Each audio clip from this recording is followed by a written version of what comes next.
বন্ধুরা, Sabita kitchen and ব্লগে তোমাদের সবাইকে স্বাগত। আজ রান্না করব পাঁঠার মাংস, পাতলা ঝোল গরম কাল। এখন দেখো আমি টক দই দিয়ে দিচ্ছি 3 চামচের মতো।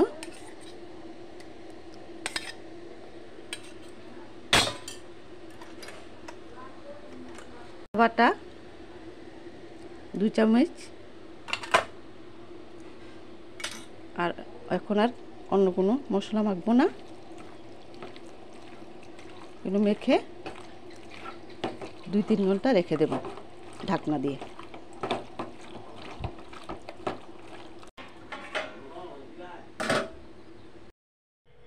মাংসটা আমি 2 ঘন্টা মেখে রেখেছিলাম। এখন আমি ফোড়ন দিয়ে দেব।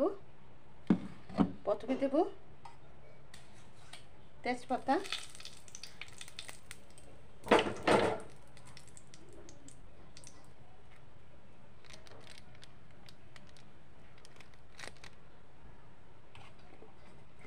পেঁয়াজ কুচি দিয়ে দিলাম,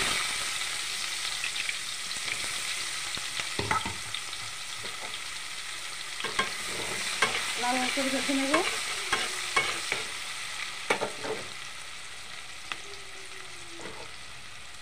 একটু মশলা কি নিয়েছি, কাঁচামরিচ বাটা, পেঁয়াজ বাটা, অল্প আদা, কারণ যেহেতু আগে আদা দিয়েছি, জিরে গুঁড়ো 1 চামচ, ধনে গুঁড়ো, রসুন বাটা, লাল লঙ্কা নিয়েছি, আর অল্প নিয়েছি টমেটো পেস্ট। লাল লাল করে ভেজে নেব এগুলি।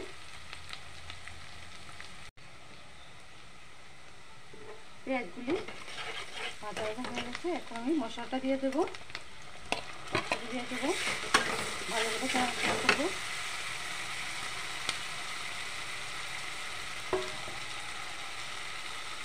অল্প দিয়ে দেবো হলুদ গুঁড়ো,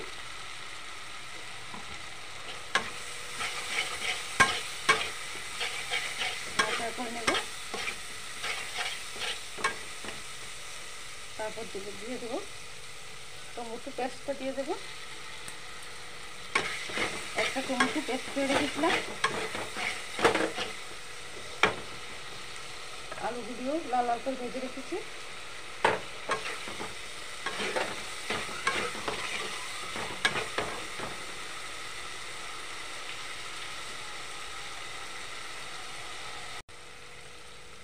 অল্প কালারের জন্য কাশ্মীরি লঙ্কা দিলাম।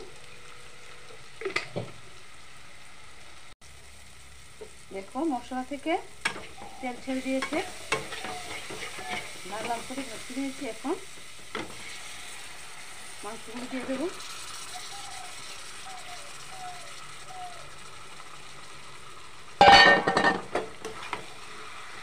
ভালোভাবে নাড়াচাড়া করে নেব।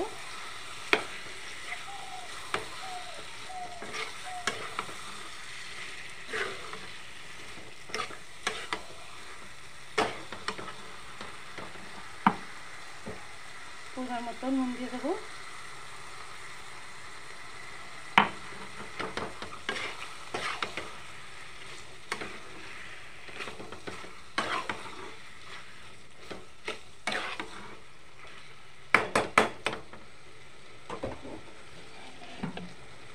ঢাকনা দিয়ে দেবো।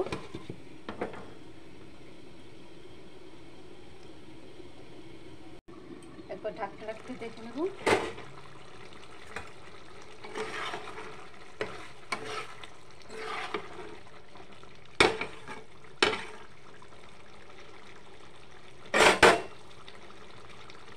আলুগুলি ভেজে রেখেছিলাম, এগুলো দিয়ে দেবো। দেখো টুকরো করে পেঁয়াজ রেখেছি, এগুলো দিয়ে দেবো।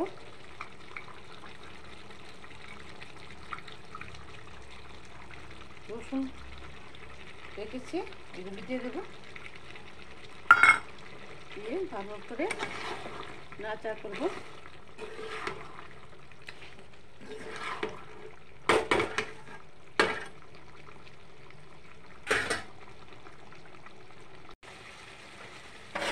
ভালোভাবে সাঁতলে নিয়েছি। এখন আলু আর পেঁয়াজগুলো উঠিয়ে নেবো, কারণ প্রেসারে এখন দিয়ে দেবো।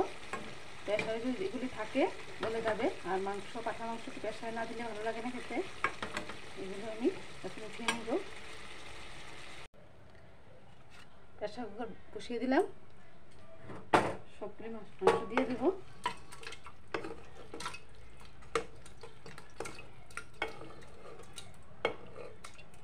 দুইটা হুইসেল দিয়ে নামিয়ে নেব।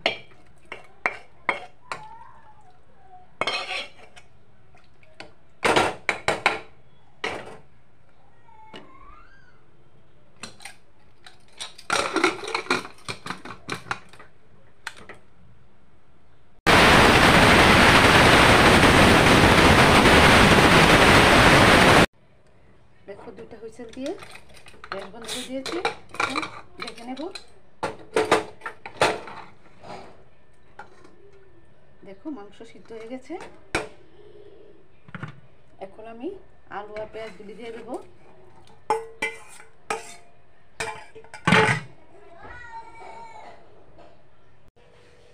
গ্যাসটা ধরিয়ে দেব।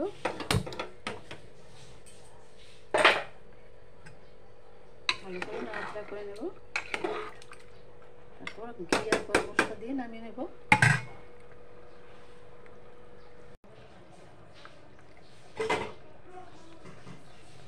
এখন আমি ঘি আর গরম মশলা দিয়ে নামিয়ে নেব।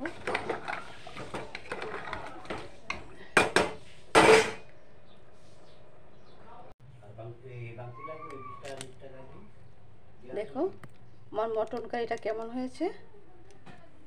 যদি তোমার ভালো লেগে থাকে লাইক করবে, শেয়ার করবে, সাবস্ক্রাইব করে দেবে। আজকের জন্য এতটুকু, পরে দেখা হবে অন্য একটি রেসিপি নিয়ে।